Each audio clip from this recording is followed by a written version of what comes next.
as everyone knows, ranching is expensive. And to stay in business, it's very difficult unless you have the resources to be able to do that. Takes more than just raising a cow these days. Absolutely, absolutely, Belinda. And I think when we were talking yesterday, you were talking about the conservation easements and how, that's somewhat of a default go-to for a lot of these landowners when they don't want to sell their ranch, right? They want the ranch to be there for the kids and the grandkids and great grandkids, but they do need some money, right? It's not working, right? The balance sheet is not working out running $5 an acre cattle on the property, right?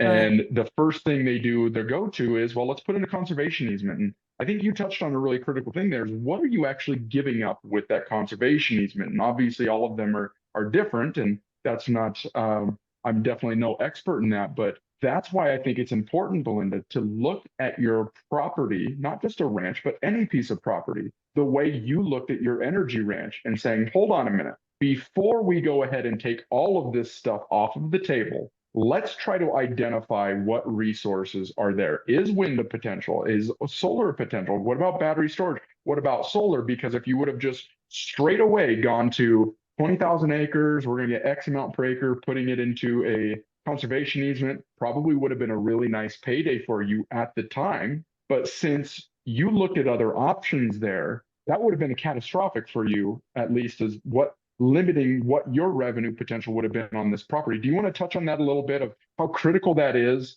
to really Sure. knowing all of your different values there? Sure. I think it is so important. So when I was working with some of these other people that had already placed conservation easements on their property, they didn't even realize they had given up these rights.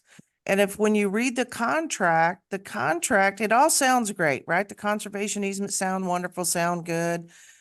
But when you look at the detail and you look at the language in there, it very casually mentions that all development, all energy development, all carbon credits, everything all goes to the land trust. So for this really small dollar amount, they're receiving all of your assets. So, and when I explain that to people, I said, it says right here, you signed it over when you signed the easement. And then on top of that, that easement can be transferred by the land trust without the owner's permission to somebody else. So you don't even know who might be holding your land rights. So I think that what happens is that was the easiest way for them to quickly get money. And the other requires work. It requires you putting in the time and effort. And I encourage everybody to educate themselves on what's capable of being done on their property and really, really take the time it takes to do that. We actually severed our minerals and held them in a separate estate and separated some of the properties into two different entities so we could operate those entities to their maximum potential. So I think, it's really important to look at all those factors. And it's when you look at the conservation easement, some of the contracts I read said, oh, we get 100% of the minerals and carbon credits included, all of that. And some of them said we get 50%, but most of the contracts, the landowner gave up at least 50% or more. And I looked at probably 30 of those contracts. So I would encourage the landowners to, take your time, use the resources you have at Landgate, use a land real estate professional to help you, and use an attorney that truly cares too about knowing that this is your largest asset, and be extra careful. And because you want to leave a legacy to your family.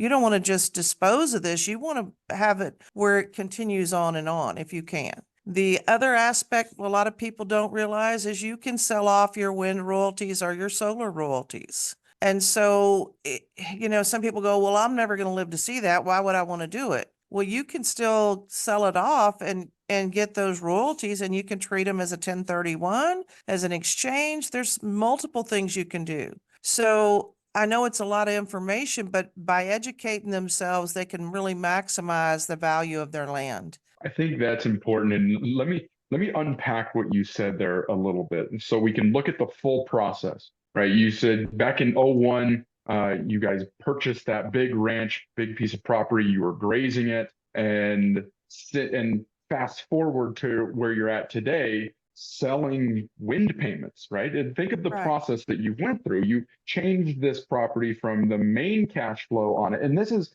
not just 20,000 acre ranches. This could be this 6 acre property right in front of us that I'm looking at on my screen. It doesn't matter the size of the property. I think your point, Belinda, was understanding everything that you need to know about this piece of property. You took a piece of property, you identified a resource, you put it into a market where now you have competitive offers coming in. You establish new baselines of cash flow. In this case, you did it twice, multiple rounds of wind leasing. Now you're going to be probably doing some solar leasing, some carbon credit leasing. And you touched on one thing that, again, we briefly skimmed over it here in the webinar, but selling the lease payments themselves. You've established this baseline revenue on the piece of property. So Belinda, you're saying right now, of the 15, 20 turbines that because of your thought process and actions is now on the property generating income, you're saying that the landowner can now sell the cash flow, not selling any of the dirt, not selling the land. They're essentially selling that lease, that extra added value. And that is a 1031 exchange. Yes, sir. That And is an that's incredible thing. Unpack right. that for us a little bit, Belinda. So when those revenues come in, they can be treated as an exchange. So you could take those revenues and say you want to buy another piece of property or grow and develop. You can take that revenue stream and then take a 1031 on it, and you still own the land. You still have the property itself, and you're only selling the terms of that lease. So when that lease is up, if the wind company renews again, you still have that as yours. You don't sell it in perpetuity. You sell the current lease that's in place. And that way you can use that as a 1031 to grow and develop and put it in something that can generate additional income. It's a wonderful Just go buy opportunity. another ranch. Yeah, go buy another one. Buy another energy ranch, right? Correct. That's Correct. important. And that's what's really important. And that's I love doing these webinars because there's landowners on the call wanting to make good investments for themselves, either land banking, $50,000 here, $500,000 or whatever it is. They want to know what an investment bank knows or what Wells Fargo knows on the due diligence of the property.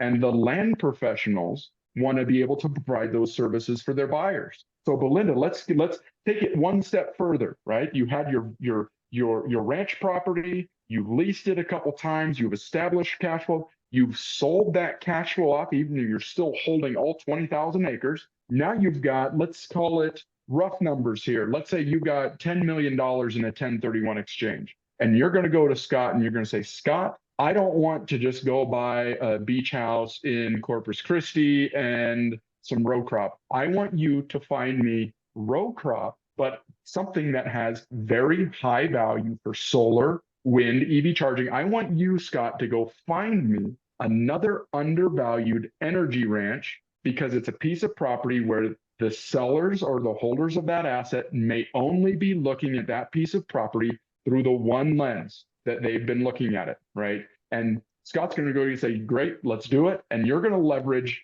this tool. You're going to leverage your knowledge, all of the tools that you have afforded to you. You're going to find that and you're going to say, here's 15 different properties. Here's the upside, and you can have them laid out. You can print these really cool reports out, right, Scott? And you can just look at these things side by side. Where do we have high values on this piece of property? What are we buying the land for? Where is there unknown risks? And you can go through and you can start screening all of these different properties and really get an understanding of what it is you're looking at so you can make intelligent investments as well. So it's on both sides. It's on whether you're thinking about selling a piece of property, you want to make revenue on property, or you're buying property. The one who has the most information is the one who makes the best decisions in any transaction.